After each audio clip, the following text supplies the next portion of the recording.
esa libreta sin más razones, la hora y la fecha y 2 corazones, y dice calle San Sebastián. Y si tengo que escoger, me quedo contigo. Y si yo vuelvo a San Juan, yo bailo contigo.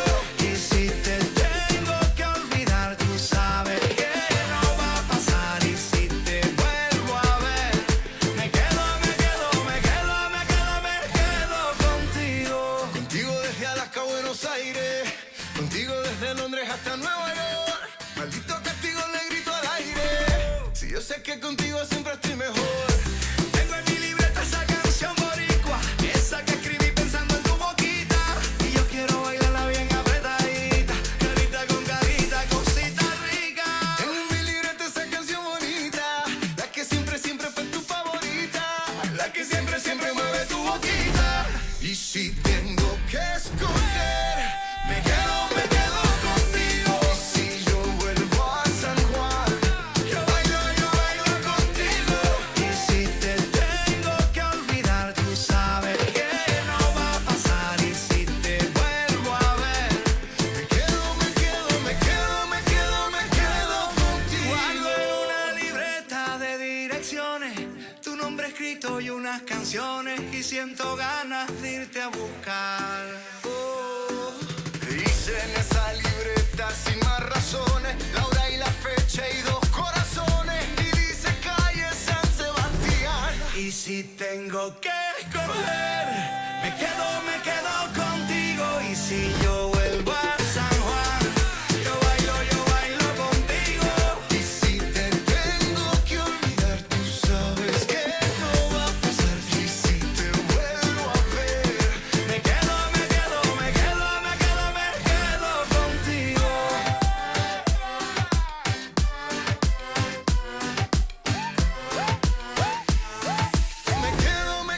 me quedo contigo.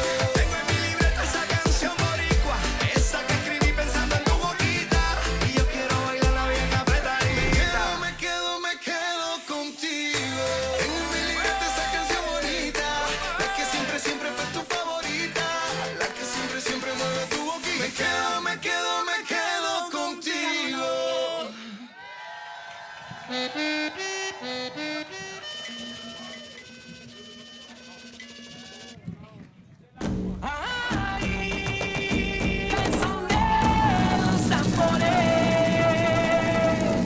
Y un saludo cordial a mi país quiero dar.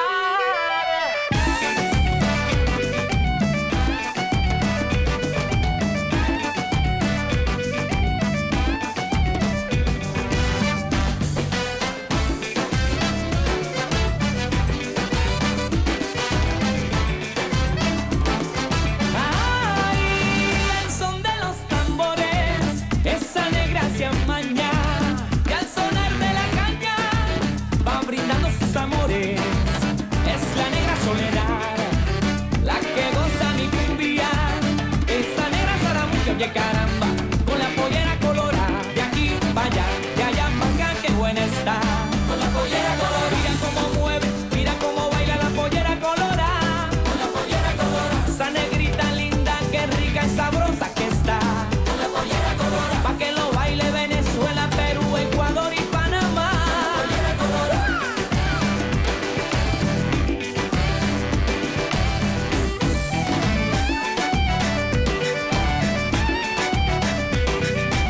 Mira qué rico.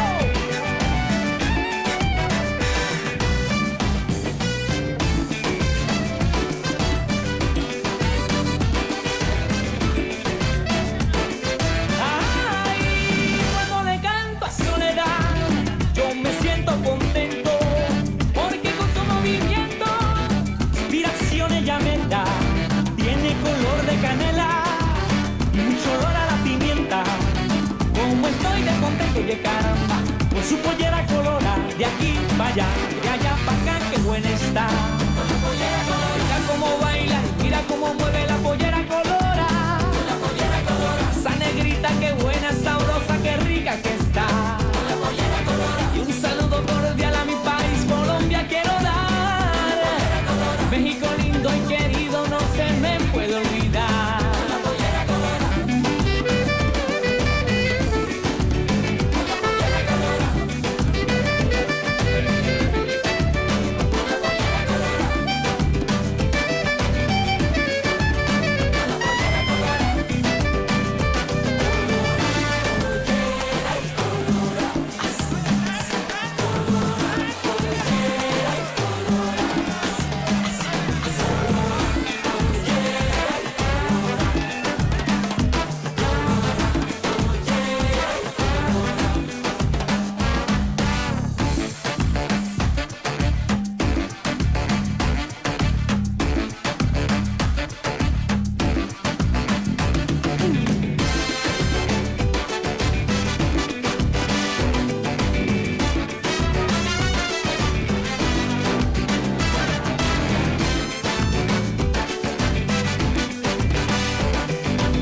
Good morning, good morning, good morning. North Carolina, look at y'all showing up.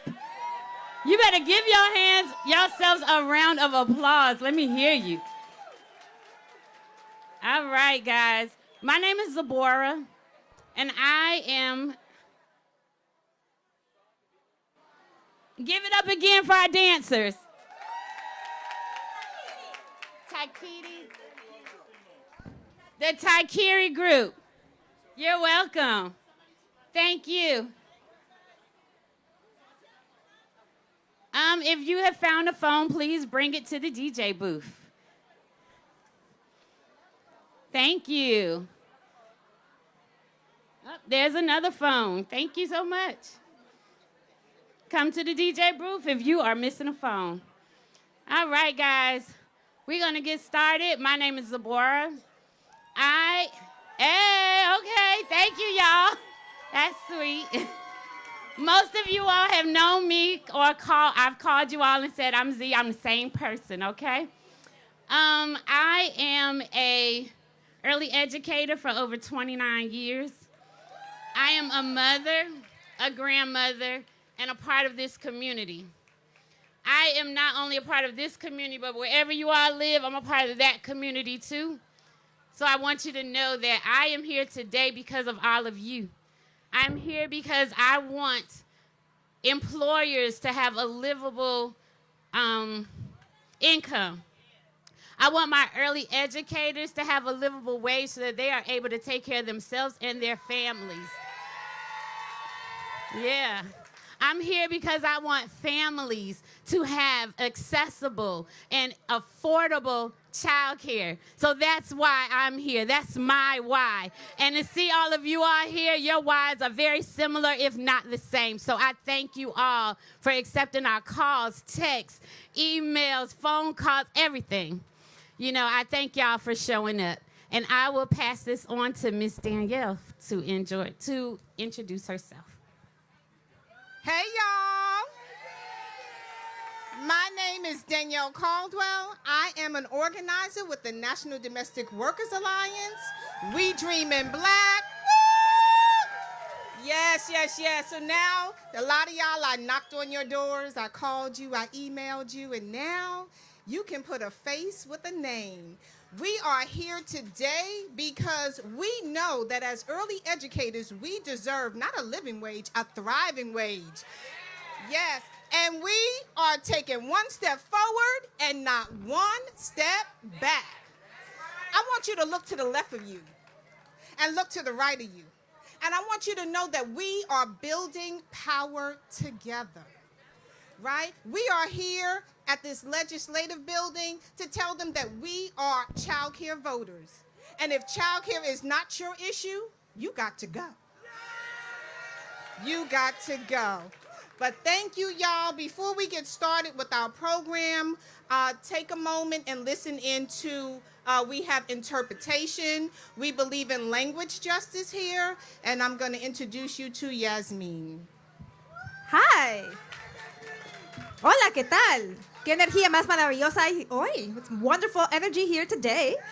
Quiero decir unas palabras sobre la justicia del lenguaje, que es un valor que tenemos en la Alianza para que todo el mundo pueda participar sin importar el idioma que hablen. Y hoy tenemos capacidad para inglés y español. So I'm just here to say a couple words about language justice, which is an important value at NDWA. That means that everyone can participate no matter the language they speak. And today we have capacity for English and Spanish, so I'm just going to explain a little bit about that. Para acceder a la interpretación que van a estar escuchando por teléfono, si tienen su mapita, al final del mapita hay el número de teléfono, lo marcan, después marcan el código y ahí van a poder escuchar a nuestra fabulosa intérprete que va a estar repitiendo todo lo que se diga aquí en inglés, lo van a repetir en español. Y si tienen algún problema accediendo a la interpretación, búsquenme sin pena, por favor. Estoy aquí para servirles. Me encanta ayudarles. Si no pueden usar la cosa, búsquenme. Camisa María, voy a estar por acá. Voy a repetir en inglés y ya regreso. So just real quick, just explaining that in order to access the interpretation, you call a number that's at the bottom of this if you can't understand the English that's going on. And if you're having trouble with that, or you see someone having trouble with that, they can find me, and I'm here to help. And then just real quick, I'm going to repeat some things for folks who may not have heard the interpretation before the announcement. And then I will pass this mic off to the next wonderful person who will be speaking to us. And those people who's speaking today, I would love for you to get excited. But don't talk too fast, because someone's going to be repeating everything that you say right after you say it. Entonces hoy van a estar emocionadas, pero no hablando muy rápido, porque alguien va a repetir todo lo que digan. Y en breve solo les quiero presentar, por si no escucharon anteriormente, aquí a Sabora, que estuvo hablando con ustedes, que ha sido una profesional de educación temprana por 29 años, es parte de su comunidad y está aquí por tener un salario digno y una manera de que las cuidadoras pueden cuidar a su propia familia. Y por eso está aquí ella y por eso, honestamente, han estado aquí ustedes. Y también Danielle Caldwell nos habló, una organizadora con la Alianza. Quizás la conocen cuando les ha llamado, tocado la puerta, enviando correos, pero ahora la pueden ver y quiere no solo un salario digno, sino uno donde uno puede florecer. Entonces aquí vamos a estar diciendo en conjunto que si las personas trabajando en ese edificio no consideran que es importante el cuidado infantil, se tienen que ir y nos vamos a votar por ellas. Entonces, repitiendo una vez más, llamen el número de teléfono aquí abajito y cualquier cosa, búsquenme. Muchas gracias. Thank you, everyone. Okay, y'all. Can y'all hear me back there?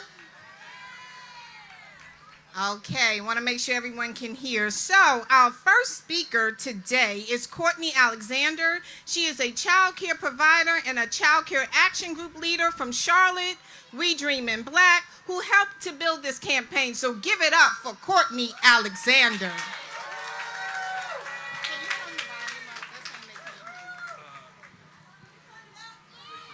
Hello. Can you hear me? It's so good to see you wonderful, beautiful educators out here today. We have a message to send to the legislature in North Carolina. We say spend some of that rainy day fund. Spend some of that general fund. We want our spaces for children. We want our spaces for families. We want a fair living wage. Behind every statistic about program closures and cutbacks are real stories of care workers forced to choose between a career they love and their financial stability. This is not just a policy failure, it's a personal crisis for thousands of workers. I have worked in the early childhood education since 1999. As a center director, I worked in a high-quality, 5-star center. And based on my salary and employee discount, I was not able to bring my own young children to be cared for in the center while I worked. If that's your story, raise your hand. I could not afford the child care, so I paid my mother $400 a month to keep my children from 9 to 12 hours every day while I was caring for other parents and other families. Right after the pandemic, while directing a center, I had a young lady to come to me and ask for a raise because she could not afford milk for her infant child. The stabilization grant enabled me to approach the owner with the need of that employee. As we met to evaluate the staff and we looked at the amount of grant funds the center was expected to receive, we were able to give her a significant raise based on merit and ended her anguish about being able to purchase formula for her child. The employee received a $2 per hour raise and qualified for additional bonuses while she was attending college courses in order to earn her degree. After earning her degree, she was able to apply to work as a teacher assistant in a universal pre-K program. When she received the position, her hourly rate went up an additional $5 per hour. I recently met with her as I am no longer employed at that center. She was happy to report that she has moved on to be hired by the local school system where she has full benefits and is making a living wage. I ask, why do our well-trained teachers refuse to stay in centers where they earned their qualified experience? The reason is that the center cannot compete with the local school system in earning potential or benefits that most often do not include retirement. As I have continued to be a center director and the salaries and hourly wages have increased since the 1990s, the amount an early childhood professional makes is still not enough for their children to be taken care of, and many have to find ways to earn additional income just to make ends meet. Employers can offer significant discounts for employees' children, but the employee cannot take on the expense because of low compensation. If the state legislators would approve a compensation scale and package that was supported by the North Carolina budget investment for early childhood educators, the industry would be able to compete and retain well-qualified teachers. Now that the stabilization grant is going away, there will be no more early childhood educators that will be forced to leave their centers. We don't want that. Family child care homes, centers in a residence, friends and neighbor care is essential so others can go to work. We want our money. We want our education. We want our prestige. We want our families. We want our communities. We want to live. Y'all give it up for living. Thank you, thank you, thank you. All right, Miss Courtney, you got them fired up. All right, we're going to announce our next speaker, which is one of our member leaders, Latera Lassiter. She is a parent, a recent child care provider, a provider organizer leading advocacy work in the state through her role with MDC and the Child Care Action Group. She has experienced the lack of investment in child care from both sides, as a parent and an early educator. Let's give it up for Latera. Thank you, Z. I feel like I don't even need to tell my story. So I started in advocacy because of all of the disparities that I noticed that were going on in early childhood versus different jobs that I had. When I first entered early childhood at a licensed child care, I was making $7.25. And instantly, I began looking for other women who was doing this work, and I was trying to figure out, was this real? Is this normal? How can this happen? I soon found out that North Carolina minimum wage is $7.25. So the people who were paying me was not doing anything wrong. Instantly, I said, we have to do something. We need to organize. I started looking for other people who wanted something to change. And again, as she said, I am a former home-based child care provider in Charlotte, North Carolina. And the reason why it's former is because as a licensed child care provider, not only did all of my stabilization grant funds go towards having a safe environment, purchasing equipment during COVID so that I could be able to provide safe spaces for children like humidifiers and air purifiers, purchasing fence and equipment, upgrading my water system, things that were basic necessities so that I could run a safe family child care during COVID. All of my funds went towards that, and it was so hard for me to keep up with the rigorous demands of the licensing procedures and regulations. I am a mother with 7 children. At the time, I had 5 small children that was under the age of 4, which meant how many children can I have in my ratio, right? That's not even livable. My children were not even in my care. They were in another child care. I was paying for another child care center to care for my children, and they were still in my ratio. This cannot continue to happen. We have family members who are out here caring for children that are belong to your family, and you're not even being compensated for it. You're giving the best quality education to the children that are in your care that may be related to you, and you're not even being compensated for it. When I knew that this was supposed to be one of the happiest times of my life, people were saying, congratulations, Latera, you have your own child care. I was getting logos printed, Little Tree STEM Academy. I felt the most pride that I had ever felt as a black woman that had her own business, was getting my taxes filed like a business person. I was feeling like a boss. But then I also fell into a depression because I said, this is the highest I will ever become. I felt depressed because I felt isolated.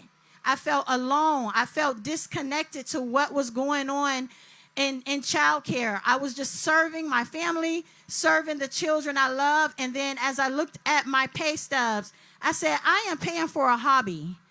I love children so much that I am literally investing in them myself with my own paycheck, with my own tax returns, with my own savings, depleting my 401, trying to take care of other people's children.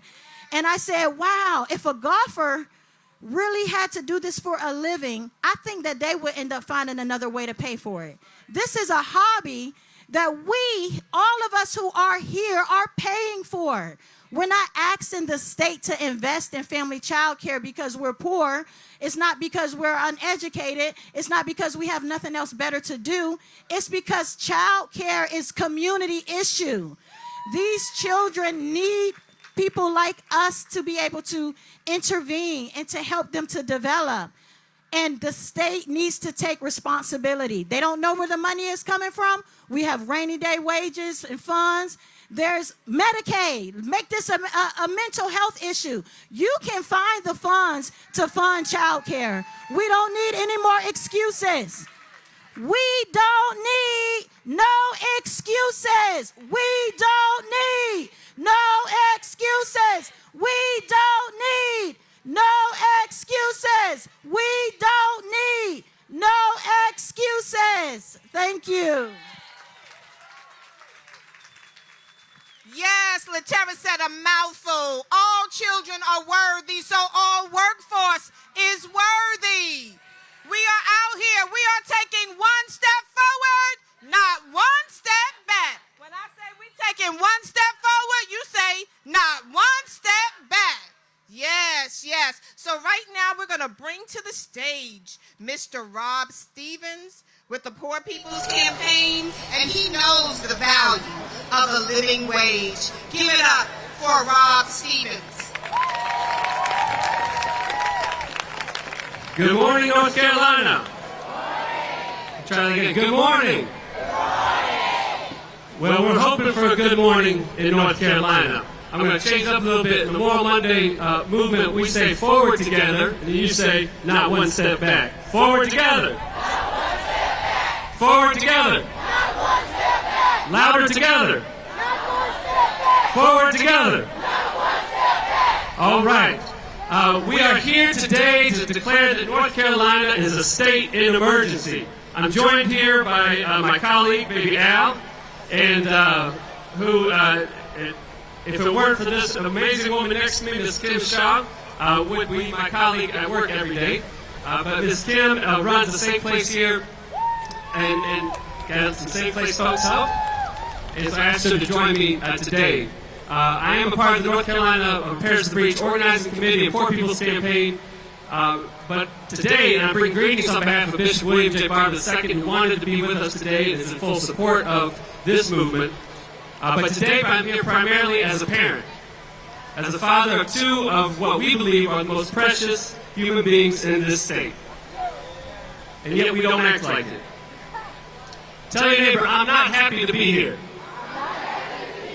But I'm so glad to be here with you. You look so good when you fight for our kids. It's a shame we have to be here.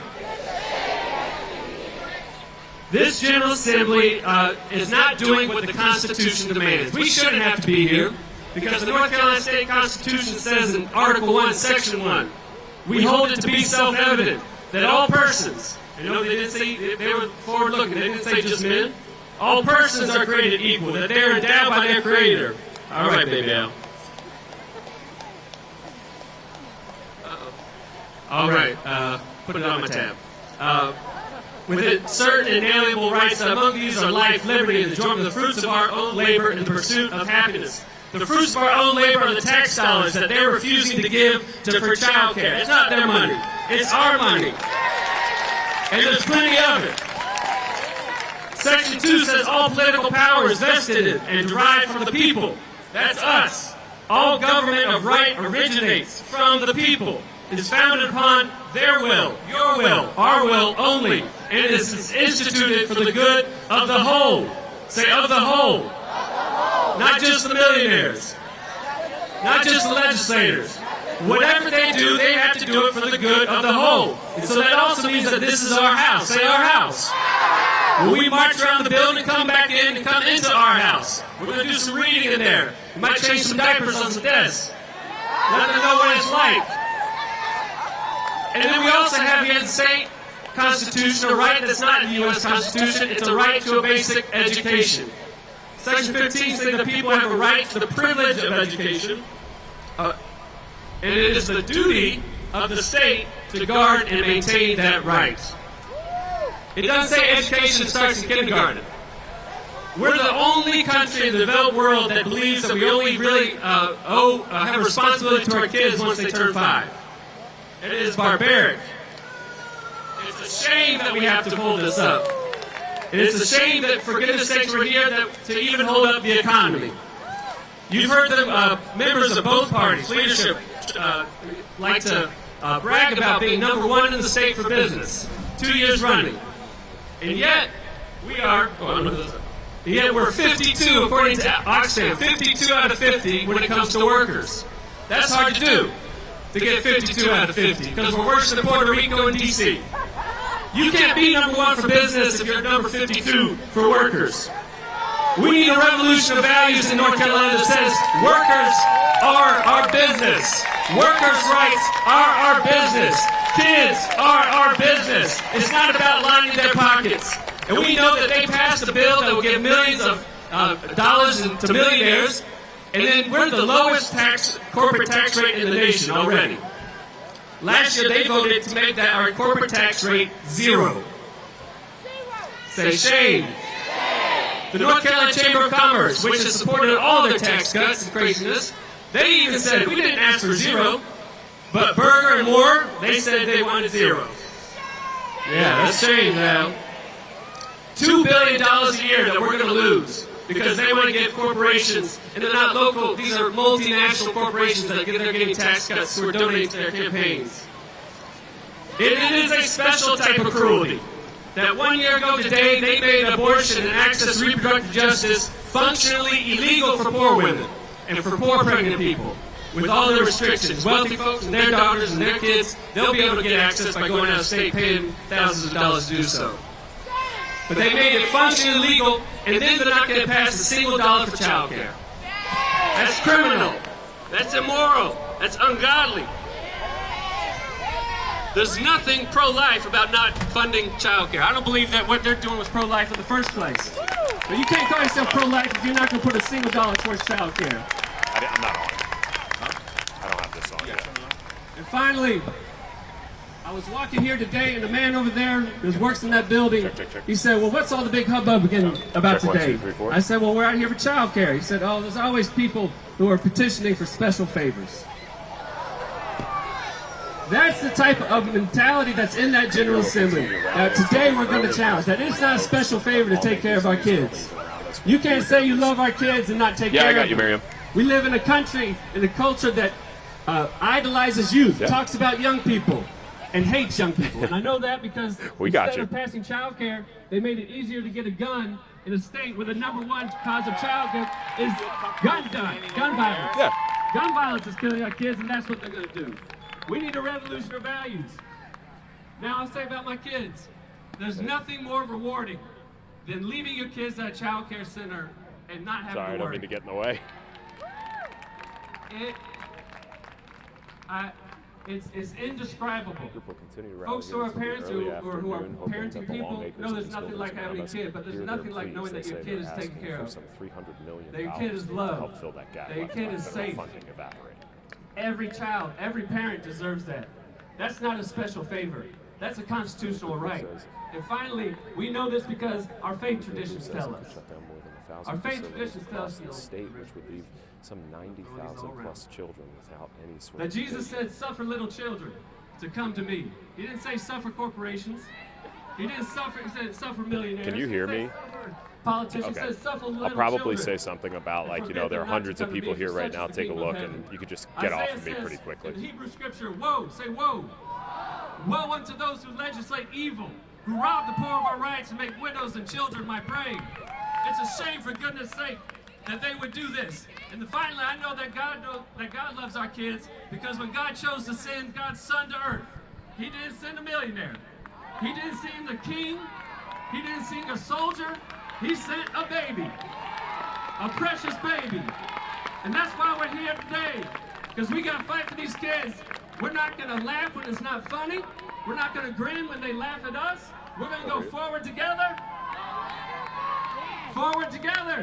Forward together. Forward together. Forward together. Thank you.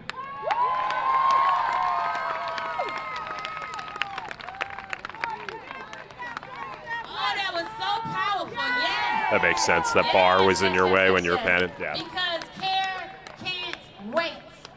Can't wait. Care can't wait. Care can't wait. Care can't wait. Thank you, thank you, thank you. All right, our next speaker is Tammy Codgill. She is a child care provider from Fayetteville who has been speaking up for child care and child care funding for a long time. Let's give it up for Tammy and let's hear her story.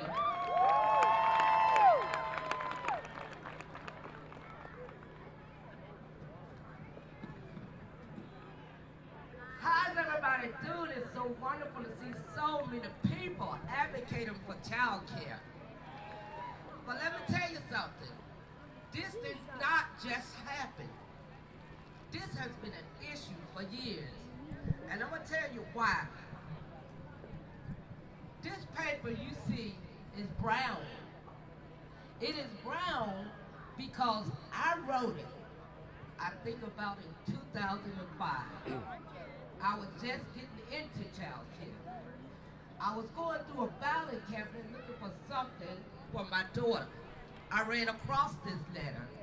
So Aaron thought it would be a good idea for me to share it with you. A child care provider takes many skills. A jack of all trades, that's what it is. One person does the job of 6, but the pay is low. I believe it's fixed. We are the cooks when preparing their meals, nutritionists when planning their meals. We're the maid when cleaning up after them. Do you believe we Yeah, Michelle, the groups here say that they could shut down some 1,000+ facilities across the state. That could leave over 90,000 kids without daycare. And take a look around. There are hundreds of folks here representing about 40 different facilities that closed up shop today to try to send a message of how important this is. They say this is a small representation of what the future could look like without more funding. These workers say some centers could be forced to close for good or cut staff, which will in turn limit the number of kids they can have at their facilities, which could bump up costs. And with child care costs already averaging about $18,000 a year in Wake County, these providers don't feel they can pass these cost increases on to the parents to burden them any more than they already are. It's because we love what we do, but I still believe it's fixed. No honor, praise, or respect. And with the cost of schooling, we just rely on our own good intellect. Shouldn't we be honored and praised? A unique position that woman's in, both as a provider and also a mother who's in need as well. Now, the group will be here rallying for support, hoping that these lawmakers hear their pleas for help until the early afternoon. They tell me they're asking for some $300 million to help fill that gap left by the federal funding ending here today. Want what most people have. Doggone a few benefits. Those of you dedicated to your job, my Thank you. hat is off to you. For you are doing a job, 1 in a million, doing a job most people would not do.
Now we're going to bring to the floor Dr. Steve Looming, a family physician, leading physician advocate for Medicaid expansion, a parent from Rockingham County who knows the importance of early education and safe care, providing care from a professional and personal perspective.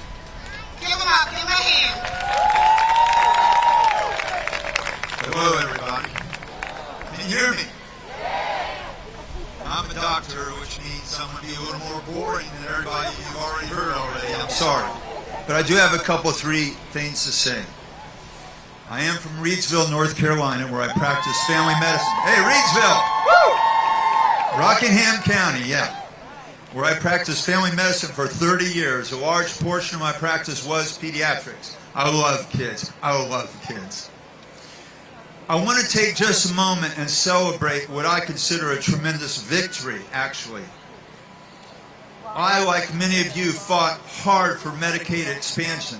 I remember speaking at multiple press conferences over there in the basement of the building when not a damn legislator came down to listen to us.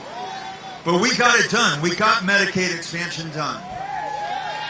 And now there are tens of thousands across the state, domestic workers, child care workers, who now have insurance, and that's a life-saving improvement. So thank you to everybody who worked on that. I'm sorry about the dirty word. I was a Teamster for 4 years, loading my trucks my way through undergrad, so sorry about that. I'll be careful. There is more work to be done. The brain is an amazing organ. I've been awfully close to brains. I won't share with you all the clinical stories, but I will tell you the first year, the cerebellum, the area of the brain that guides balance and movement, it triples in size. And kids go from blurred, hazy vision to sharp. They can tell whether you're happy or whether you're sad just a few months into age by just looking you in the face. In the second year, the area of the brain that guides language just explodes, and kids get a vocabulary explosion with that. And that's why we have to be very careful what we say around our 2-year-olds. The third year sees a similar surge in the ability to think and solve problems. And we see the brain go to 80% of its adult size by the end of the third year. That's pretty incredible to think about. Many studies have shown that during these early years, a growing child's brain needs nurturing stimulation. It needs engaged parents and capable caregivers. This makes all the difference in their development. All the difference. And you all are doing that. You're providing that for the kids. The National Institute of Health has done a number of studies that show that high-quality child care and early education correlates with academic achievement in high school and even beyond into college. This is what you're doing for the kids out there. You are setting the table for them to succeed in life. And we need to recognize that from the legislative side of things. Now, a little medical lesson. Just bear with me. This is something you can park away as you try to talk to the challenged listeners. There's something known as social determinants of health. Back when I trained, most doctors thought that healthcare was a solo effort. I don't need that. Stamping out one disease and one illness and one patient at a time. And sure, we did a lot of that along the way. In fact, we still do. But the truth is that health outcomes of members of a community depends largely on the health of the community itself. The economic and social factors that lead to a healthy community are known as social determinants of health. And guess what? The first primary social determinant that kids run into is quality child care and quality early education. That's the first one. That's the key. That's the key. From that, everything else spills out of that. Families are more economic stable. They're more likely to achieve financial success. And from there, the community achieves all the other social determinants of health.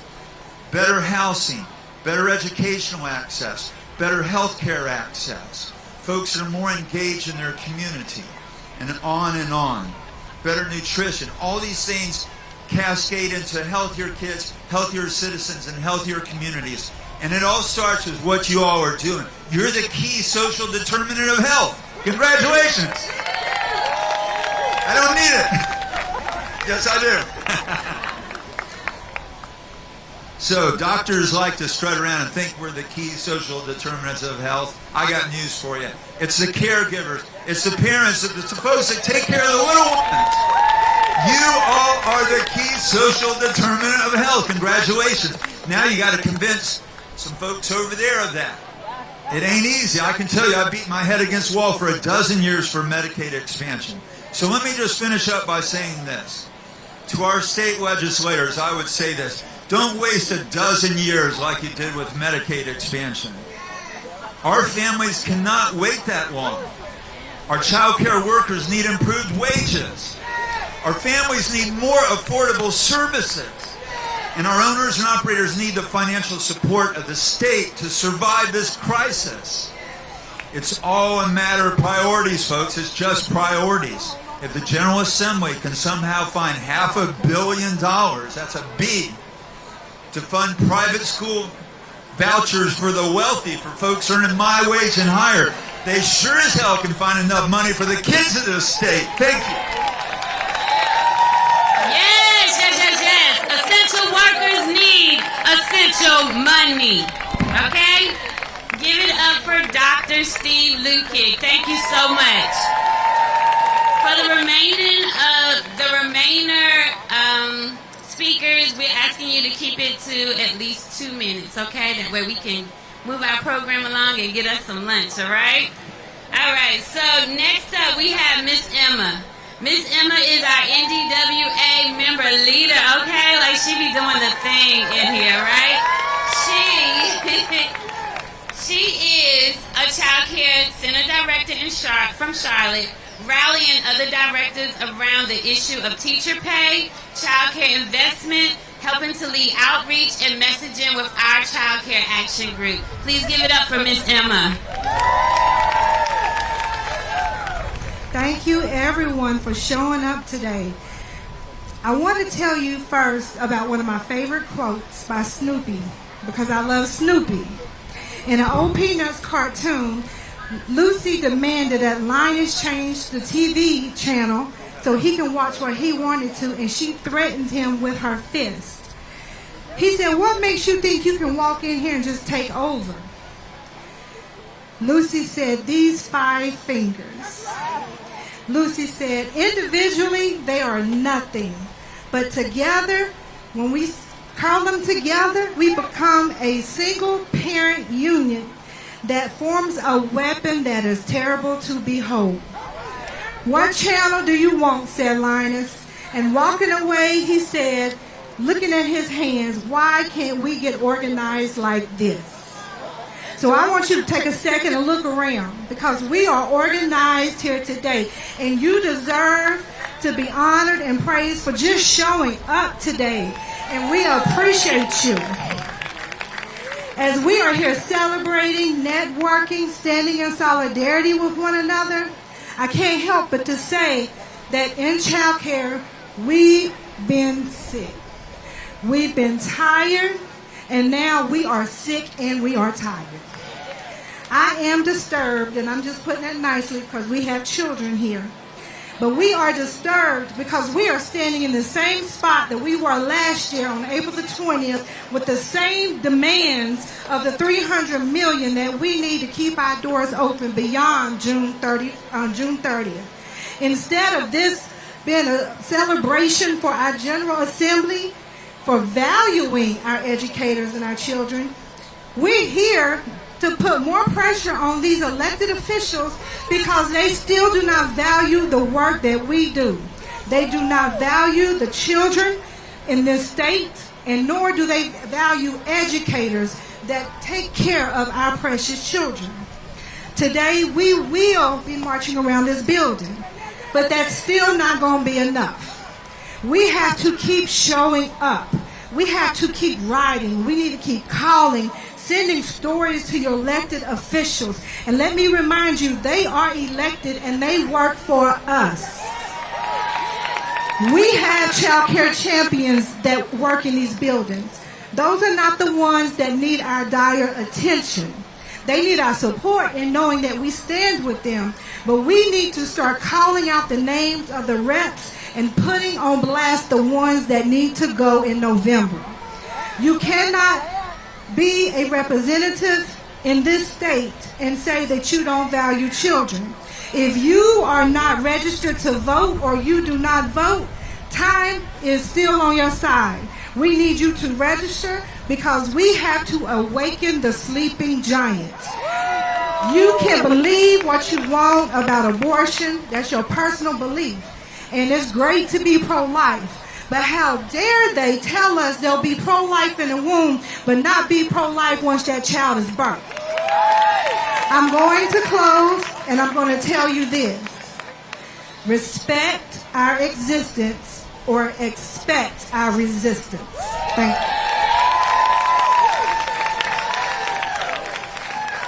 Give it up for Miss Emma! Next, we will have Marilyn Bernanke, a parent and fierce advocate, community advocate from Rockingham, who knows what a lack of investment in child care feels like firsthand. Miss Marilyn? Hi everyone, good afternoon.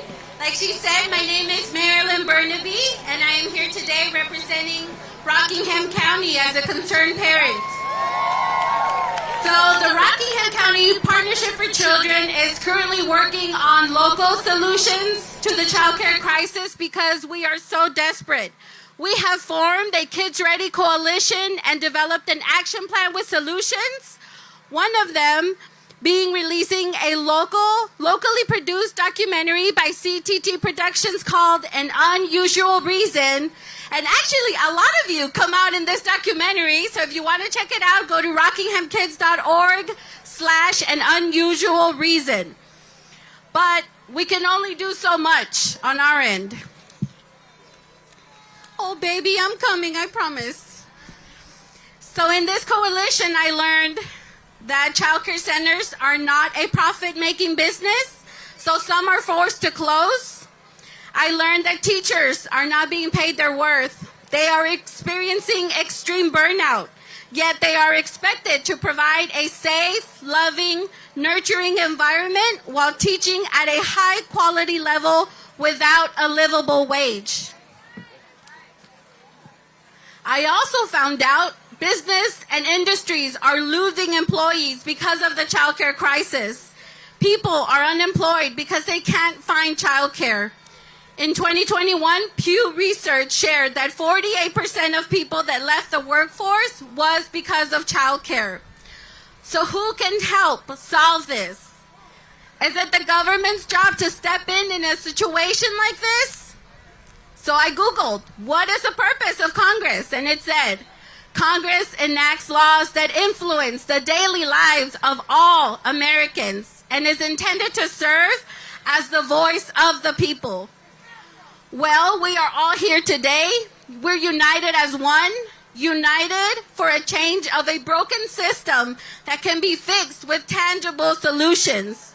We, the people, are asking for a sustainable infrastructure, the backbone of the economy. The infrastructure in place is not working. The government should step up and do everything they can to save this industry because it is a cornerstone in this country's economy. To our representatives, I ask that you remember your purpose and truly serve as the voice of the people you are meant to serve. Thank you, everybody. Give her another hand. Thank you, thank you. Okay, next up we're going to have Miss Elaine Zuckerman. Are you here, Miss Elaine? Let me know.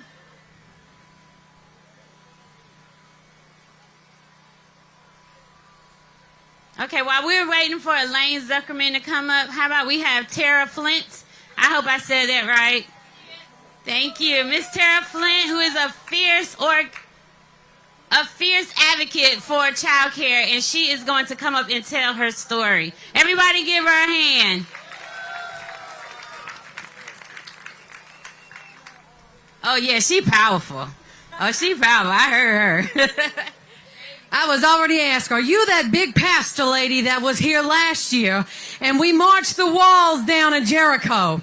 So we have a job to do today. Because I drove a van that squealed 2 hours the whole way up the road. I can't put brakes and rotors on my car as a pastor and a director because I don't have the funds. Because I give my bonus money to my staff so I can keep well-rounded educators in my facility doing a job that God has called them to do. So I don't know why you're quiet. I'm still trying to figure out why some of you drove so far away, yet you sit and you're quiet. I don't understand. Is your classroom not loud? Is your classroom not loud? Because I don't know about you, but my classroom is loud. My walk is loud. My tone is loud because I have something to be loud about.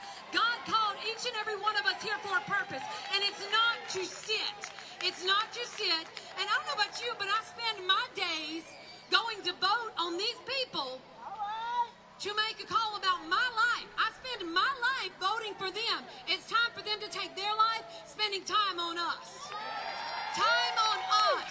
Time on our babies. Because I don't know about you, but I depend on those grants. I depend on that funds. I can't pay my teachers what they deserve, but I'll give up my money for them. No, it's time for you to get out of your office chair. Get out of those bougie Gucci shoes, your Michael Kors pocketbook, because I'm rocking a Goodwill pocketbook, because I don't have the money to buy my Michael Kors and my Gucci. I'm also also sitting outside and taking money out of our teacher pocket and buying shoes for my children who come to our centers and don't have that funds. I'm keeping my costs low. I'm the lowest in the county. I'm the largest center in our county, and I keep my costs low because I know my families are on the same struggle bus as my educators. But I'm tired of sitting, and I'm tired of being quiet. And I don't know why you're still sitting and being quiet. I don't know why we're sitting and being quiet, because they're drowning you out. They got an AirPod. They got an AirPod in their ear. There's an AirPod because they can afford AirPods. I can't. I can't.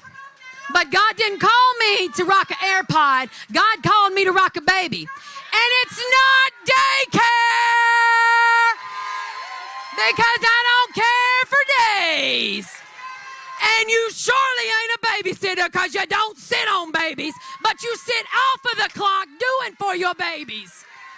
So make it be loud. Make it be known. Use this for something. It ain't fat. It's noise, y'all. And it's time to get loud. Where is that man? Child of God, I don't know who you are. I don't know who you are, man. But you speak volumes. And I hope you're the loudest one in this building. Because we can talk about our struggles day to day. Every single day we talk about our struggles. We can't put food on our tables to feed our own families. We can't afford to go to the doctor because we all need anxiety meds, but we don't have insurance to get them. We don't have any of that. But I'll sit here and I'll do my conscious discipline and I'll breathe in. And oh yeah, you know what I'm talking about. I'll do the pretzel and I'll twist myself up till I can't twist no more, and I'll work 60-hour weeks because I have parents that need to work. So this looks good. I'm tired of making this look good. It's time to look Gucci good. Michael Kors good. And it needs to come in plus size. You are more than a daycare, and you are more than a babysitter, because these county school systems are getting trouble too, you know. When they get to kindergarten and there's behavioral issues because there's no one taught them social and emotional skills. Nobody took those fine motor skills and taught them how to cut that paper. And they surely can't spell their name because they didn't write it in the sand. That's your value. So when that kindergarten teacher says, I taught them this, no, baby. You need to go back to those last 2,000 days. When that senior graduates high school, look what no, baby. You got to go back 13 years and 2,000 days. Know your worth, know your value. You are a child of God, and you are teaching God's babies. And it's time to stand up, it's time to be loud, and it's time to be proud. Babysitter. I am not a babysitter. I don't think they heard you in the AirPod. I am not a babysitter. Boom. Mic drop. All right, we're going to do it now. Heidi, Heidi, Heidi ho. Heidi, Heidi, Heidi ho. Childcare, wait, low. I don't know it. I'm the Heidi ho lady. Heidi, Heidi, Heidi ho. Heidi, Heidi, Heidi ho. These low wages got to go. These low wages got to go. Heidi, Heidi, Heidi, hey. Heidi, Heidi, Heidi, hey. They are gonna stop today. They are gonna stop today. Heidi, Heidi, Heidi ho. Heidi, Heidi, Heidi ho. These low wages got to go. These low wages got to go. Heidi, Heidi, Heidi, hey. Heidi, Heidi, Heidi, hey. They are gonna stop today. They are gonna stop today. Give yourselves a round of applause. Woo! Thank you, thank you, thank you. We could not end without that, okay? All right, I want to call up Miss Lucy Rodriguez. Miss Lucy is our member leader of NDWA and We Dream in Black. She is a family child care provider from Durham with decades of experience fighting for our children, our child care.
been on your right the whole time? Should I be on your left? Well, you've been both, but yeah, I like it better than Okay, cool.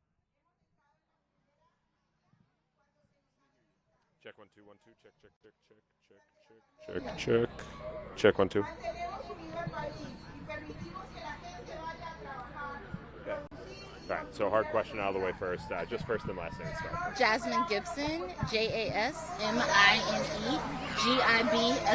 And again, you said that you work in Durham but live in Raleigh. Yes. What's the facility that you work in? So I work at the little school at Duke. Gotcha. All right, Yeah. perfect. So kind of first, walk me through. You've got a sign that says childcare is the workforce behind every workforce. What does that sign represent? So many of our families are able to go out and do their jobs, boost the state's economy by making the first priority is their family, though. We have to know that their kids are safe and taken care of and receiving a quality education. So without childcare, those parents aren't able to go to work and they aren't able to boost this economy and able to make that money and get those jobs and do all the things that makes the state great. Yeah, so the $300 million that everybody's asking for from the state, is that an investment? Absolutely. So many other countries have realized that things start with the children. If we start with the children, we get their social, emotional needs taken care of. They grow up to become really productive members of society that it only benefits this country. It only benefits the state. It only benefits our counties and our cities. When they don't get that, it trickles up into higher criminal rates, more homelessness, high school dropouts. We have to make sure our little ones are taken care of so that when they grow up, all of us are taken care of. Yeah, there's a handful of kids here. When you look around and see them, do you see them as kids, or when you're thinking about this, you kind of think of them as who they're going to be when they grow up? Oh, these are absolutely little humans. I believe that every child is whole completely as they are. They are all little citizens of the world that we live in, and it is our job to take care of each other as citizens of this country, citizens of this world. And how many kids are in your facility? Around 160. Wow. Yeah. So, I don't know if you guys are, at risk of closing if this funding doesn't come through, but, 160 kids, 160 families roughly, that's a big deal. Yeah, it is. And we are not at risk of closing, fortunately. However, North Carolina was already a child care desert before we got the child care stabilization grant. Without this funding, nearly 1/3 of all child care centers in the state are going to close. We already didn't have enough child care for the kids that we have here. Without 1/3 of our centers, I'm not sure what's going to happen to our economy, especially with so many businesses coming into the area, which is, it's a really good thing for our state that these businesses are coming into the area, but where are their children going to go? People can't take the jobs if they have to stay at home and take care of the kids. Yeah, that's very true. Great. Well, Jasmine, I appreciate it. Very nice to meet you. Nice to meet you too. I'm actually the opposite of you. I live in Durham and work here. Oh, So really? we're like two ships in the night. Yeah, that's very fun. How long have you been with Duke? It'll be 11 years in September. Wow, that's Yeah. awesome. Well, thank you for talking to me for a bit. Great to hear Mike get a little. I know we got a video of you earlier. but I'll get a new Yeah. Okay. Trying to get my hair in my mouth. Yeah. The wind's always going to go the way you don't want it to go. Yeah. My name is Lucy Rodriguez. I'm a child care provider and a member of the National Domestic Workers Alliance. I'm happy to be here today to give as a providers, families, community leaders, and supporters to advocate for child care investment we deserve. All of us here, teachers, center directors, parents, we all have built a country. We build it together. We need safe, affordable childcare for our children and all children. We have $1 billion in unspent state money, but they tell us we don't have enough money for our youngest children and the professionals who teach them and care for them. Year after year, there's no investment in childcare, and now we're at the end of crucial funding. As a childcare provider, I want to tell you about the need for investment in childcare workers. We have been at the front lines when we're needed, especially during the pandemic. We hold the country together and allow people to go to work and produce and give to the society, but we're not getting back what we put in or being valued for that work. I've been in childcare for 24 years and I love what I do. I was a school teacher in my country, and when I came here, I was a single mother that needed childcare myself and a work schedule to be able to raise my daughter. Being a family childcare provider allowed me to still teach, provide for my family, and be there for my daughter. But it's always been difficult to make ends meet too. I want to be able to own a home, save for the future, and retirement. support the young people in my family to go to college and be able to pursue their dreams as well. The pay has never been enough for the work that we do. And in the most recent budget, the North Carolina General Assembly refused to put any state investment in early education, even though they said it was a priority. In June, early education teacher raises that started with federal pandemic relief money will expire, and state legislators expect teachers to take a pay cut and stay in the classrooms. That's when the average pay is only $13 an hour. The truth is, without new funding, 1/3 of centers expect to close in the coming year. People can't afford to work for less. The compensation grants were so important for family child care providers. It allowed many, for the first time, to actually pay themselves a salary and not just make ends meet to keep businesses afloat or maintain the house used for the business. Without new funding, we would have to go back to barely staying afloat, unable to pay teachers, unable to save or support our own families, or even work on new projects. How many will choose that? We close for one day so that we don't have to close classrooms and centers forever. This is a childcare issue, but it's all of our issues. We have to demand childcare as an available opportunity to families, and that workers who provide that essential care are paid fairly. We cannot afford not to act.